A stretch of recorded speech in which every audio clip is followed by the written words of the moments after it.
This model is not something you're going to use every day, but I'm going to show you how to incorporate a hyperlink into a VLOOKUP. What we have is we have a search, we have targets, we have Google Sheet 1 workbook. We have the address, then we have our search. What we're looking at is a hyperlink. So the VLOOKUP and hyperlink functions can be used together to generate a link for a lookup. Here's the formula. All right, hyperlink, VLOOKUP, E5, HTTPS. We have HTTPS, which is B5 to C8. We're looking up here. So if we're looking up for Google, we're going to go over here to Google, and if we find Google, we're going to see HTTPS. Well, that's fine.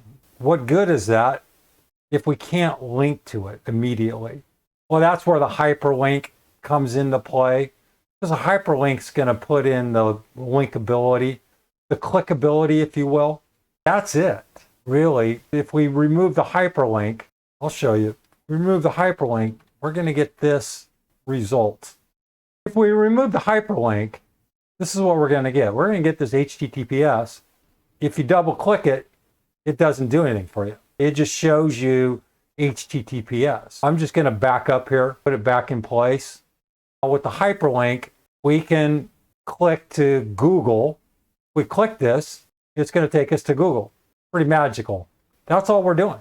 So hyperlink, if you are designing something within Excel where you need to link to it, just throw in a hyperlink. The VLOOKUP, all it's saying is look in E5. That's what we're looking for. Where? Well, we're just going to look right here. Once we find whatever we're looking for, it's going to be column 2, and we want an exact match.